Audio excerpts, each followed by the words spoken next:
Bismillahirrahmanirrahim. Assalamualaikum warahmatullahi wabarakatuh. Salam sejahtera untuk kita semua. Alhamdulillah pada hari ini saya beserta rekan-rekan telah melaksanakan tugas yang telah diberikan oleh Bapak dosen kami, yaitu Bapak Dede Rizal MKom. Dalam mata kuliah Sistem Informasi Manajemen, beliau memberikan tugas kepada kami untuk membuat pemaparan materi atau presentasi mengenai aplikasi yang kelompok kami masing-masing pilih. Kebetulan kelompok kami memilih aplikasi Google Classroom. Sebelumnya, izin memperkenalkan diri, nama saya Ningdew Susanti, NPM 2018-02021. Di sini saya selaku moderator sekaligus pemapar materi. Lalu ada Rina Fajrina Sani. Assalamualaikum warahmatullahi wabarakatuh. Saya Rina Fajrina Sani, NPM 2018-02011. Ada Sofa Insani. Assalamualaikum warahmatullahi wabarakatuh. Perkenalkan, nama saya Sofa Insani. Di sini ada Mila Asrisyami. Assalamualaikum warahmatullahi wabarakatuh. Nama saya Mila Asrisyami, NPM 2018-0290. Kami dari kelompok 2 akan memaparkan materi mengenai Google Classroom. Sebelumnya, apa sih Google Classroom itu? Google Classroom adalah sebuah aplikasi yang dirilis pada tahun 2014 lalu, dan aplikasi ini sangat berguna di kalangan pelajar ataupun mahasiswa. Apa sih Google Classroom itu? Nah, Google Classroom adalah sebuah media pembelajaran online yang dikhususkan untuk menemukan jalan keluar atas kesulitan dalam membuat, membagikan, dan menggolong-golongkan setiap tugas tanpa kertas. Aplikasi ini itu lebih condong ke jenis pendidikan. Apa sih manfaat dari Google Classroom? Google Classroom ini mempunyai manfaat, yaitu mempermudah, mengefektifkan lembaga pendidikan dalam mengajar. Jelas, karena dengan adanya aplikasi ini, pelajar, mahasiswa, dosen, serta guru-guru itu lebih mudah dalam memberikan tugas, lebih mudah dalam berdiskusi. Apalagi pada pandemi seperti ini, sedang marak-maraknya virus corona, virus COVID-19. Kita sebagai mahasiswa ataupun pelajar tidak dibolehkan untuk keluar. Kita belajar di rumah. Nah, aplikasi ini itu sangat membantu. Apabila dosen ataupun guru memberikan tugas, itu bisa ke Google ini, bisa melalui aplikasi ini. Dan lumayan sangat terbantu. Dengan adanya Google Classroom ini, tidak hanya dapat membantu para dosen, guru, pelajar, mahasiswa untuk dapat mengerjakan tugas, memberikan tugas, mengefektifkan dalam mengajar dan belajar. Tetapi dengan adanya Google Classroom ini, secara tidak langsung si pemakai, entah itu pelajar, mahasiswa, dosen, ataupun guru, secara tidak langsung telah mendukung gerakan Go Green. Karena dengan adanya Google Classroom, itu juga sangat mendukung ke gerakan Go Green, karena tidak menggunakan kertas sebagai media pembelajaran. Lalu, ada apa sih di Google Classroom itu? Di Google Classroom, ada yang namanya fitur Classstream. Apa sih itu? Nah, di dalam fitur itu, kita, pelajar, mahasiswa, ataupun dosen, bisa sharing, bisa diskusi, bisa tanya jawab, bisa debat dalam aplikasi itu. Nah, guru memberikan pertanyaan ke dalam kelas tersebut. Lalu, para pelajar, para mahasiswa di dalam aplikasi tersebut bisa bertanya, bisa menjawab, bisa tanya jawab, bisa debat, bisa diskusi bersama teman-teman siswa yang lainnya ataupun dengan dosen ataupun guru. Nah, tidak hanya berupa teks, tetapi bisa berupa video. Lalu selanjutnya, browser dan perangkat apa sih yang mendukung pada aplikasi Google Classroom? Perangkat yang mendukung dan browser yang mendukung pada Google Classroom, yaitu Google Classroom dapat diakses menggunakan internet di komputer dengan browser apapun seperti Chrome, Firefox, Internet Explorer, termasuk Safari. Secara umum, Google Classroom mendukung rilis browser utama secara berkelanjutan. Dengan kata lain, tidak perlu instalasi, lantaran Google Classroom berbasis website.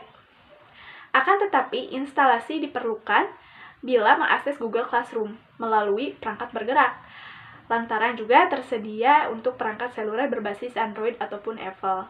Nah, maksudnya di sini Bisa diinstal melalui Google Play Store. Assalamualaikum warahmatullahi wabarakatuh. Saya Rina Pajrina Sani, NPM 2018-02-011 akan mengulas sedikit tentang fitur dari Google Classroom. Yang pertama yaitu penyusunan kelas. Melalui Classroom ini, guru bisa menyusun dan mengatur kelas berdasarkan kriteria kelas yang dimiliki. Misalnya, mengatur berdasarkan jadwal harian atau prioritas beban kerja. Yang kedua, decimal grading. Melalui Classroom, guru akan dapat secara mudah menggunakan penilaian yang membutuhkan keakuratan tinggi. Misalnya, penggunaan desimal dalam penilaiannya. Yang kesekian, transfer kepemilikan kelas. Dengan fitur ini, admin dan guru dapat mentransfer kepemilikan kelas Google Classroom ke guru yang lain tanpa perlu membuat kelas baru. Secara otomatis, pemilik kelas baru bisa mendapatkan akses lengkap tentang pekerjaan siswa melalui Google Drive. Yang selanjutnya, integrasi kelas baru. Fitur ini menawarkan integrasi antara guru dengan berbagai aplikasi lain yang mereka sukai dengan mudah. Misalnya saja kuis, edit, atau kode. Lalu adapun kode kelas tampilan. Dengan fitur ini, guru sekarang dapat menampilkan kode kelas mereka di layar secara penuh, sehingga siswa dapat dengan cepat bergabung dengan kelas baru. Yang terakhir, tambahkan gambar profil di ponsel. Dengan fitur ini, baik guru maupun siswa dapat dengan mudah mengganti gambar profil melalui ponsel yang dimiliki. Sekian dari ulasan saya. Assalamualaikum warahmatullahi wabarakatuh. Perkenalkan, nama saya Sofa Insani. Di sini saya akan membahas materi tentang kelebihan dan kekurangan dari aplikasi Google Classroom. Kelebihannya yaitu yang pertama, dilihat dari segi manajemennya, aplikasi ini lebih rapi dibandingkan dengan aplikasi lainnya. Yang kedua, di dalam aplikasi Google Classroom ini terdapat menu Classroom yang digunakan untuk mengelompokkan file unggahan menjadi file tugas ataupun file materi. Yang ketiga, ada menu to do yang merupakan daftar tugas yang harus dikerjakan oleh mahasiswa ataupun siswa. Adapun kelemahannya yaitu yang pertama, dalam aplikasi Google Classroom ini kita harus mengakses dengan akun Google yang kita punya. Sebenarnya di media sosial lain juga ketika login harus menggunakan email ataupun akun yang kita punya. Tetapi kalau di media sosial lain bisa menggunakan akun atau email manapun. Sedangkan dalam aplikasi ini kita harus mengakses dengan akun Google yang kita miliki saja, dengan pengguna yang kita miliki. Tidak ada tombol share untuk berbagi kegiatan kepada orang lain. Yang ketiga, tidak ada tombol like atau indikator yang menunjukkan jumlah audiens yang sudah membaca atau menyukai materi yang telah dibagikan. Terima kasih. Wassalamualaikum warahmatullahi wabarakatuh. Assalamualaikum warahmatullahi wabarakatuh. Nama saya Melas Kristiani, NPM 2018-02-90. Di sini saya akan menjelaskan bagaimana caranya menggunakan Google Classroom. Yang kelangkanya yaitu yang pertama, harus mengaktifkan akun Classroom melalui web browser. Bila akun sudah diaktifkan, yang pertama yaitu buka atau tab aplikasi Play Store pada smartphone. Ketikkan Classroom di menu pencarian. Yang ketiga, pilih Classroom, kemudian tab tombol install.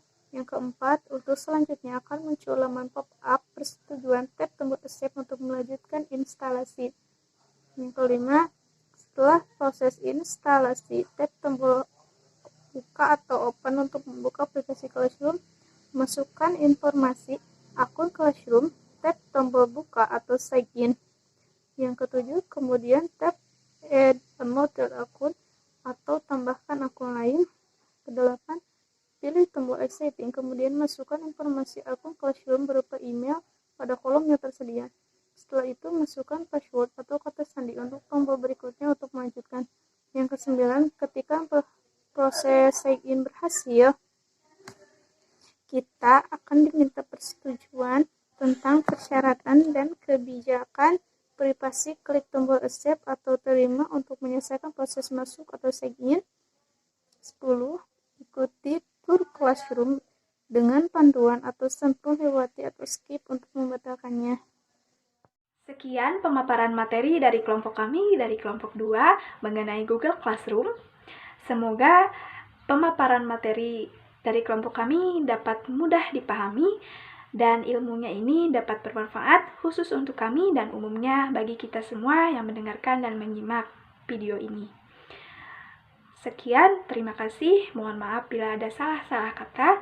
Wallahul muwaffiq ila aqwamit thoriq. Wassalamualaikum warahmatullahi wabarakatuh.